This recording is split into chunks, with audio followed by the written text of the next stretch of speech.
Assalamualaikum warahmatullahi wabarakatuh. Perkenalkan, nama saya Devi Pratama dari kelompok 2 mata kuliah Filsafat Hukum Islam. Di sini saya bersama dengan rekan-rekan saya, yaitu ada Nuri Maulida Sani dan juga Silvina Jimatun. Kami dari kelompok 2 akan membahas mengenai integrasi interkoneksi filsafat hukum Islam. Kenapa ini penting untuk dibahas? Karena filsafat sendiri itu adalah merupakan ilmu dari segala ilmu. Nah, perlu kita ketahui bagaimana keterkaitan filsafat, khususnya pada filsafat hukum Islam, dengan ilmu-ilmu pengetahuan yang lain. Entah itu ilmu kalam, ilmu tasawuf, usul fikih, dan ilmu pengetahuan atau sains. Nah, di sini kita akan membahas mengenai interkoneksi dari filsafat hukum Islam dengan ilmu-ilmu tersebut. Untuk materi akan disampaikan oleh rekan-rekan saya, yaitu Nuri Maulida Sani dan juga Silvina Jimatun. Yang pertama yaitu hubungan antara filsafat hukum dengan ilmu kalam. Ilmu kalam sendiri yaitu cabang ilmu keislaman yang muncul dari diskusi beberapa tokoh Islam untuk merumuskan akidah Islam menggunakan dalil, akal, dan filsafat. Perbedaan antara filsafat hukum dan ilmu kalam terletak pada metode yang digunakan atau cara yang digunakan dan objek kajiannya, di mana filsafat hukum menggunakan metode intelektual sementara ilmu kalam menggunakan metode argumentasi. Sedangkan objek filsafat mencakup Tuhan, alam, dan manusia, sementara ilmu kalam objek kajiannya berkaitan dengan Allah, alam, dan manusia yang hidup di bumi. Biasanya tokoh filsafat bisa kita sebut sebagai ahli filsuf, sedangkan ahli ilmu kalam bisa kita sebut sebagai mutakalimin. Jadi dalam konteks hukum Islam, misalnya ilmu kalam dapat berkontribusi atau ikut campur pada pemahaman tentang konsep keadilan Allah, sementara filsafat hukum dapat membantu merinci bagaimana konsep-konsep tersebut diimplementasikan atau diterapkan di kehidupan sehari-hari sesuai dengan sistem hukum yang berlaku di sebuah negara tersebut. Selanjutnya yaitu hubungan antara filsafat hukum dan ilmu tasawuf. Tasawuf sendiri dapat diartikan sebagai upaya seseorang mencari jalan untuk memperoleh kecintaan dan kesempurnaan karakter dari diri seseorang tersebut. Sedangkan ilmu hukum atau filsafat hukum merupakan pemikiran ilmiah, sistematis, dan dapat dipertanggungjawabkan. Ada salah satu tokoh menurut Al-Iraqi, keduanya itu memiliki hubungan yang sangat signifikan. Filsafat menggunakan akal dan metode argumentasi, sedangkan tasawuf melibatkan mujahadah atau pengekangan hawa nafsu dan musyahadah atau penglihatan secara batin. Filsafat mempertimbangkan segala sesuatu yang ada, termasuk fisika dan metafisika, serta alam dan manusia. Di sisi lain, tasawuf pada dasarnya lebih fokus pada mengenal Allah melalui ibadah dan lewat ilham atau wahyu yang diturunkan kepada manusia. Baik, selanjutnya itu membahas hubungan filsafat hukum Islam dengan usul fikih. Usul fikih adalah ilmu pengetahuan tentang kaidah dan bahasa yang dijadikan acuan dalam menetapkan hukum syariat mengenai perbuatan manusia berdasarkan dalil-dalil secara detail.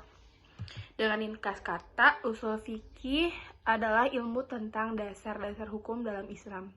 Selain itu, usul fikih dalam menetapkan syariat juga menggunakan pemikiran filosofis, bahkan cenderung mengikuti ilmu logika dengan cara memberikan definisi-definisi terlebih dahulu. Dalam memahami dan menafsirkan ayat-ayat Al-Quran yang berkenaan dengan hukum diperlukan ijtihad. Ijtihad adalah salah satu usaha untuk mengeluarkan ketentuan hukum dengan mempergunakan akal pikiran, karena pentingnya ijtihad ini dimasukkan menjadi sumber ketiga dalam hukum Islam setelah Al-Quran dan hadis. Di samping ijtihad, ada juga dikenal dengan istilah ar-ra'yi, yang biasa diterjemahkan akal atau pikiran. Dalam istilah hukum, ar-ra'yi adalah bersandar dan bergantung semata pada pendapat akal dan menentukan hukum syariat ketika nas hukumnya dalam Al-Quran dan hadis. Inilah dipakai sebagai ulama fikih dalam menetapkan hukum. Di samping ar-ra'yi ada lagi istilah al-qiyas atau analogi yang mengandung arti mengukur suatu dengan ukuran tertentu. Sementara itu, dalam istilah usul fikih berarti menyamakan hukum sesuatu yang tidak ada nas hukumnya dengan hukum sesuatu yang lain yang ada nas hukumnya atas dasar persamaan ilat atau sebab. Dalam menentukan persamaan ini diperlukan pemikiran seperti haramnya khamar, minuman keras yang dibuat dari bahan anggur atas dasar ilat memabukkan. Adapun minuman keras lain sekalipun dibuat dari bahan yang berbeda dari khamar karena memabukkan atas dasar kias atau analogi, maka hukumnya haram. Haramnya minuman keras selain khamar yang tidak ada nas hukumnya disamakan dengan haramnya khamar yang ada nas hukumnya dalam Al-Quran.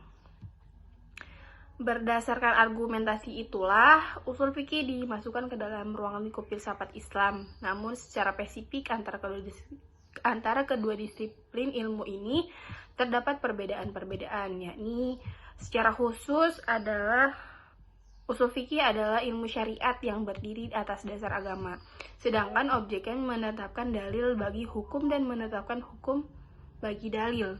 Adapun ilmu usul fikih dalam menetapkan hukum syariat juga menggunakan pemikiran filosof. Bahkan ia cenderung menggunakan logika dengan cara memberikan definisi terlebih dahulu. Yang terakhir yaitu hubungan filsafat hukum Islam dengan sains.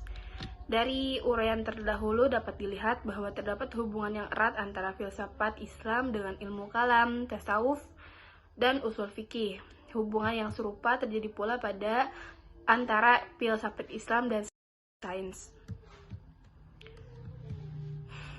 Sebagaimana diketahui, filsafat merupakan satu ilmu yang mencakup seluruh lapangan ilmu pengetahuan, baik yang teoritis maupun praktis. Kenyataannya, ini dapat disaksikan dalam temuan-temuan yang dihasilkan oleh filosof Islam sendiri, seperti Al-Kindi, ahli ilmu pasir dan ahli falak yang tersorot. Begitu pula ilmuwan lainnya seperti Ali Hasan Ibnu Haytham menemukan ilmu pasti, Abu Musa Jabir Ibnu Hayyan dalam bidang kimia, Abu Raihan Ibnu Ahmad Al-Baruni dalam bidang ilmu falak. Dengan demikian dapat disimpulkan bahwa setiap filosof adalah ilmuwan karena filsafat berdiri atas dasar ilmu pasti dan ilmu alam. Akan tetapi tidak semua ilmuwan adalah filosof. Pada masa peradaban Islam mencapai kejayaannya, ketika itu antara filsafat, sains, dan agama berbaur menjadi satu, sehingga saling mempengaruhi. Akan tetapi pada abad ke-6 Hijriyah, amat disayangkan mereka telah merasa puas dengan membahas dan mengulas masalah-masalah filsafat saja tanpa berpijak pada ilmu yang melandasinya. Akibatnya terputuslah hubungan antara filsafat dan sains, bagaikan kepala tanpa badan, tubuh tanpa roh. Kemudian hubungan keduanya mulai rukun setelah Timur kembali mengambil sains. Namun saat ini konfrontasi yang dirasakan bukan lagi antara filsafat dan sains, melainkan antara filsafat dan agama. Sekian yang dapat saya paparkan, kurang lebihnya mohon maaf. Saya kembalikan kepada rekan saya. Terima kasih. Baik, materi telah disampaikan dan itu yang bisa kami sampaikan mengenai materi tentang integrasi interkoneksi dari filsafat hukum Islam dengan ilmu-ilmu pengetahuan lain. Kami pamit undur diri. Terima kasih. Wassalamualaikum warahmatullahi wabarakatuh.